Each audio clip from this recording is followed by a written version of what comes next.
Speaker, my question is to the Minister of Education and asks, does she stand by all undertakings she's made as Minister of Education? The Honourable Anne Tolley. Mr Speaker, I've made a number of undertakings since I became Minister of Education. I always make these in good faith and follow them through. Yeah, we saw that. Sue Moroney. To the Minister, why then did she state yesterday that participation in early childhood education had increased by less than 1% in the last 5 years, when Ministry of Education figures show that 16,389 more children were participating in 2009 than the 164,521 children participating in 2005, a 10% increase. Did she get the decimal point in the wrong place, Minister?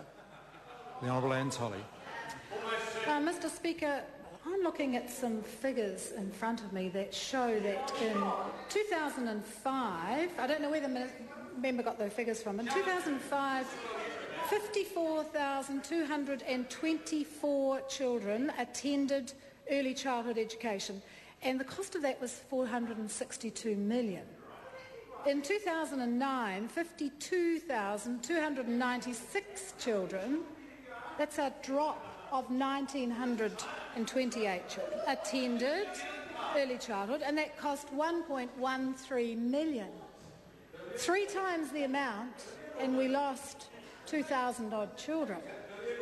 That is a difference of considerable concern to this government. Point of order, the Honourable Trevor Mallard. A point of order has been called. This is a serious attempt to be helpful. I think there was $1 million and $1 billion mixed up in there somewhere. If we could get that right, it would help the supplementary. I'm sure the Minister meant $1 billion. Colin King. Thank you, Mr Speaker. Supplementary question to the Minister of Education. What undertakings... Order, I apologise. The member, Sue Moroney, point of order. Sorry, point of order, Mr Speaker. I seek leave of the House to table a document... Order, a point of order is being heard. From the Ministry of Education, the Education Report, July 2009, showing a 10% increase in participation between 2005 and 2009. Leavers sought to table that document. Order. Leavers sought to table that document. Is there any objection? There is objection. Colin King. Supplementary. Supplementary question to the Minister of Education. What undertakings has she made to the compulsory school sector about increasing funding for the front line? The Honourable Anne Tolley. Mr Speaker, I undertook to do my best to get more resources to the front lines of the compulsory school sector, and I'm happy to say that despite a very tight fiscal environment, this government has delivered on that with a 4% increase to the operations grant. Sue Moroney. Order. Sue Moroney. Well, does she stand by her statement to the House yesterday that estimates from the early childhood education providers that costs of her funding cuts to parents could be as high as $60 per week to be pretty poor maths? The Honourable Anne Tolley. Mr Speaker, in fact what I said to the House was that the members' maths was pretty poor. Sue Moroney. Can she confirm that the subsidy for a 2-year-old at a centre with 100% qualified staff will drop by $1.51 per hour? And can she calculate the approximate cost of this funding cut for one child who accesses 40 hours of this early childhood education service? How's the Minister's numeracy standards today?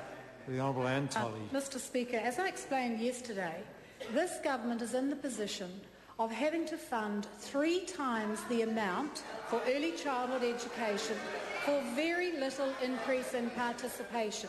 We have set a target of 80% qualified teachers, and we have removed the extra incentives to pay more for teachers, more than 80% qualified teachers.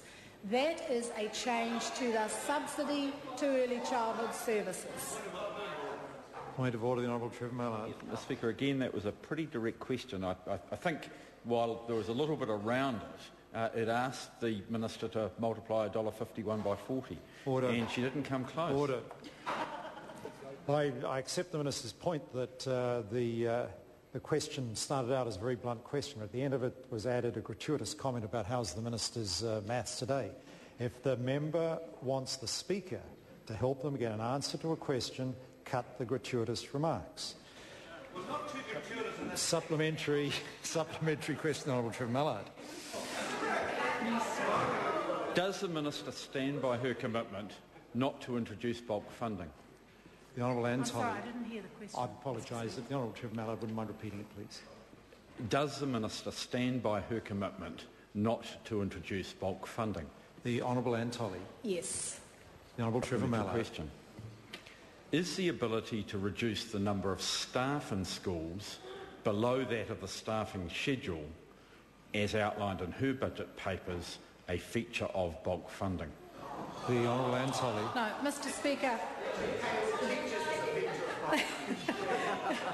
Mr. Speaker, I presume that the member is referring to the flexibility that we are trying to build into school funding and the ability for schools to get all the resources that they're entitled to by allowing them to convert at the end of their year any staffing entitlement that they haven't used up during the year into cash.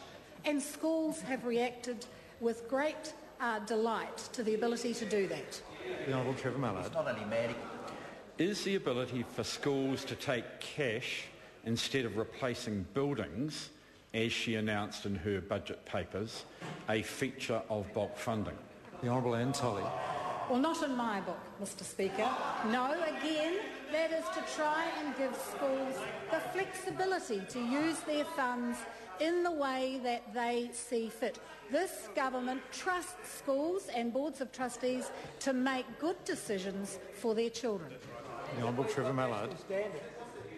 What features of bulk funding are now not part of the school funding system? The Honourable Anne Mr. Tolley. Speaker, I have no responsibility for the Labour Party's policies. Point of order, the Honourable Trevor Mallard. The question, Mr. Speaker, was what features of bulk funding are now not part of the school funding system? The fact... Order. I'll hear the Honourable Minister. But The it Honourable Anne Tolley. might help the member. Order. Mr. Speaker, Order. I apologise. A point of order is being heard. the member started on this track of questioning by asking me to confirm that I'd ruled out bulk funding. So therefore it's not part of my policy or this government's policy. So it must be part of their policy if they continue to ask questions about it. No, we won't get into. There'll be silence.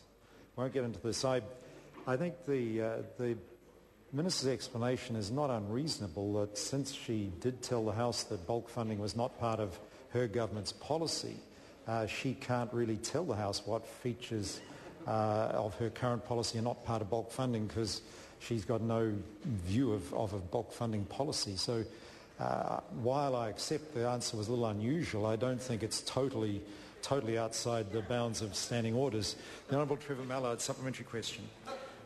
Does she understand the features of bulk funding? And if so, what features of bulk funding are now not part of the school funding system? The Honourable Anne Tolley.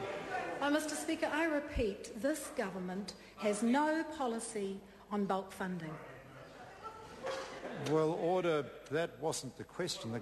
The point of order, the Honourable Jerry Brownlee. Mr. Speaker, the point of question time is to question ministers about government policy. So asking a member to speculate about a policy that they do not have is completely unreasonable. Well, here the Honourable Member, indeed, it's an interesting point that's been raised. Honourable Trevor Mallard. I think all I was doing was asking the Minister to differentiate between the government policy and bulk funding. And going back a step, it was a question of whether she understood the features that were the differences. And if she does, then it's not a hard question to answer. Order. Well, has got to answer. The Minister answers to the House for her policy, not the policies that have been rejected by New Zealanders. And the Minister's made it very clear it's not one of her policies, so what on earth would she be comparing it with, if not the Labour Party policy? Order, no, that's, we've gone far enough. There was an interesting issue that's been raised, actually. That's why I let the points of order go on, because as the Leader of the House pointed out, question time is about holding the government to account over the government's policies. If the Minister had introduced bulk funding in one of her answers, the member would have been absolutely at liberty to question her about that and what she understands by